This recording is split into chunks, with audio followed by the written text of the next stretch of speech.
ఇందులోకి ఒక కొత్త పాత్ర ఎంటర్ అయినట్టు ఈ స్టోరీ‌లోకి మనకి అర్థమవుతుంది. ఎందుకంటే ఇప్పటివరకు ఏం జరిగిందని చూస్తే బేసిక్‌గా స్వేచ్ఛ ఆత్మహత్య చేసుకున్న తర్వాత వాళ్ళ నాన్న గాని, అమ్మ గాని పూర్ణచంద్రనే దీనికి కారణమని ఆరోపించారు.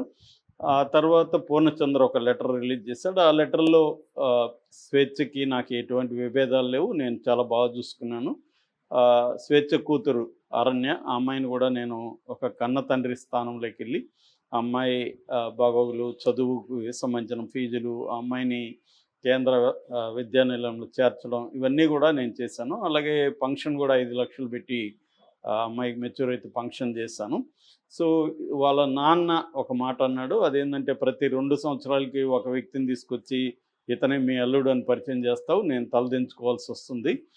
నేను పీడీఎస్‌లో పనిచేశాను. నాకు గౌరవం ఉంది" అని ఆయన మాట్లాడడం. సో, ఇది ఆ అమ్మాయిని హర్ట్ చేసింది అని చెప్పాడు. ఒక రకంగా ఇండైరెక్ట్‌గా స్వేచ్ఛ ఆత్మహత్యకి వాళ్ళ నాన్న కారణం. ఇంకా బ్రాడ్‌గా చెప్పాలంటే వాళ్ళ అమ్మ, నాన్న కారణం. చిన్నప్పుడే ఆ అమ్మాయిని 6 నెలల వయసులోనే వాళ్ళ బంధువుల ఇంట్లో వదిలేసి వీళ్ళు ఉద్యమాల్లోకెళ్ళిపోయారు. అప్పటినుంచి ఈ అమ్మాయి బాధ ఉంది. అట్లాగే అమ్మాయికి మానసిక సమస్యలు గూడా ఉన్నాయి. డాక్టర్ దగ్గరికి గూడా నేను అనేక సార్లు తీసుకెళ్ళాను.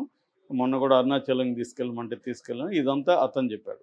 దీని తర్వాత ఈ లెటర్ బయటకొచ్చిన తర్వాత స్వేచ్ఛ కూతురు అరణ్య మీడియాతో మాట్లాడుతూ నన్ను అబ్యూజ్ చేశాడు. నన్ను బ్యాడ్ టచ్ చేశాడు కొన్ని ప్లేసుల్లో.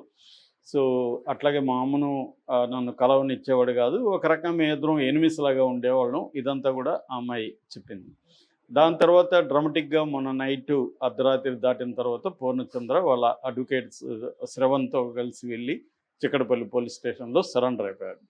దాని తర్వాత అక్కడ చిక్కడపల్లి ఏసీపీ రమేష్ కుమార్ మీడియాతో మాట్లాడుతూ ఇతను కన్ఫెస్ చేశాడు.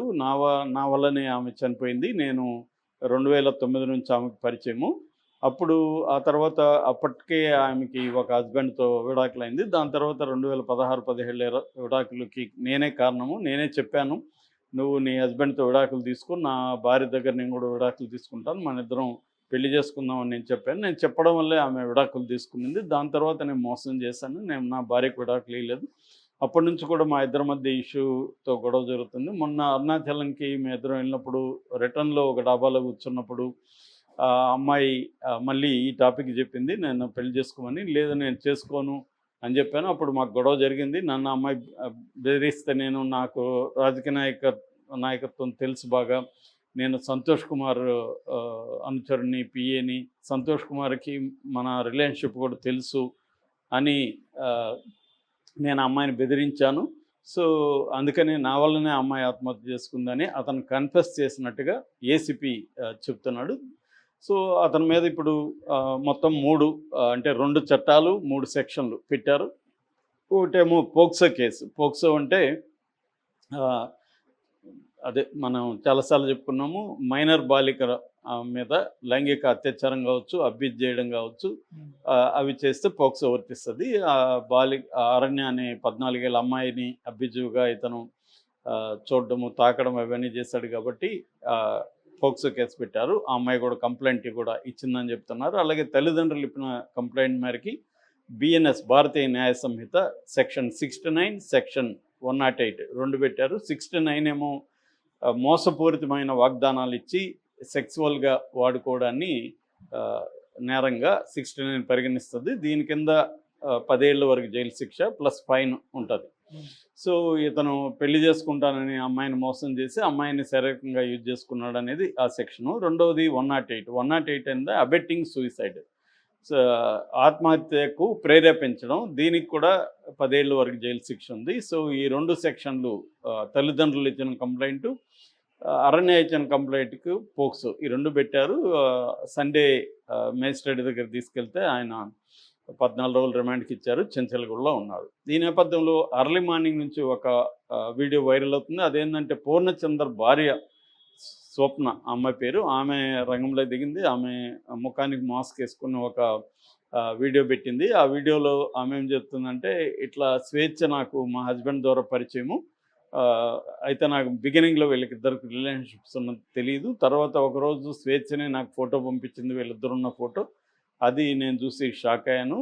నేను మా హస్బెండ్‌ని అడిగితే అవునని చెప్పాడు. సంబంధం ఉందని చెప్పాడు. అప్పటి నుంచి మాకు గొడవలయినాయి. నేను అతన్ని వదిలేసాను. అయితే స్వేచ్ఛ మాత్రం అప్పుడప్పుడు మా హస్బెండ్‌తో పాటు నాకు కూడా ఫోన్ చేసేది. నేను బాగా డిప్రెషన్‌కి లోనైపోయుంటే మా హస్బెండ్ కాశీ తీసుకెళ్ళాడు. అక్కడికి కూడా ఈ అమ్మాయి ఫోన్‌లు చేసి నువ్వెందుకు తీసుకెళ్ళావు ఆ అమ్మాయిని? ఆ అమ్మాయిని వదిలిపెట్టమని చెప్తున్నాను గదా! అని టార్చర్ పెట్టింది. తర్వాత నాకు గూడా మా హస్బెండ్ ఫోన్ తీయకపోతే నా ఫోన్‌కి చేసి నన్ను గూడా బ్లాక్‌మెయిల్ చేసి టార్చర్ పెట్టేది. ఆ తర్వాత ఆహ్, పిల్లలకు కూడా వాళ్ళ పాపని కూడా మా హస్బెండు ఒక ఒక కన్న కూతురులాగా వాళ్ళ సొంత తండ్రి వదిలేస్తే ఆ ప్లేస్‌లో కన్న తండ్రి కంటే ఎక్కువగా చూసుకున్నాడు. ఆ పాపకు సంబంధించిన అన్ని వ్యవహారాలు మా హస్బెండ్ చూసుకున్నాడు. నా బిడ్డలు కి బట్టలు కొనేటప్పుడు ఆ పాపకు కూడా కొనేవాడని తెలిసింది నాకు. సో, అని అరణ్యాన్ని ఉద్దేశించి కూడా "అరణ్య నువ్విలా ఆరోపణలు చేయడం బాలేదు. నేను చాలా హర్ట్ అయ్యాను. నిన్ను బాగా చూసుకున్నాడు గదా!